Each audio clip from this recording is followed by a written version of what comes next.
પટેલ। હવે જોઈએ અગત્યના સમાચાર।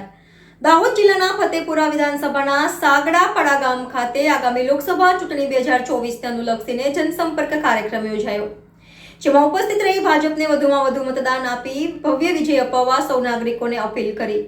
આ બેઠકમાં ગુજરાત સરકારના કેબિનેટ મંત્રી શ્રી કુબેરભાઈ ડિંડોર, રાજ્યકક્ષાના મંત્રી શ્રી બચુભાઈ ખાબડ, દાહોદના લોકપ્રિય સાંસદ અને ઉમેદવાર શ્રી જશવંતસિંહજી ભાભોર, પાર્ટીના કાર્યકર્તાઓ તેમજ ખૂબ જ મોટી સંખ્યામાં ગ્રામજનો ઉપસ્થિત રહ્યા હતા। રિપોર્ટર હિમાંશુ વ્યાસ, NN ન્યૂઝ, દાહોદ। દર્શક મિત્રો, તમારી આસપાસ બની રહેલી અવનવી ઘટનાઓ વિશે જાણવા માટે NN ન્યૂઝને લાઇક કરો, શેર કરો, સબસ્ક્રાઇબ કરો અને બેલ આઇકન પ્રેસ કરો, જેથી આપને નોટિફિકેશન્સ મળતી રહે।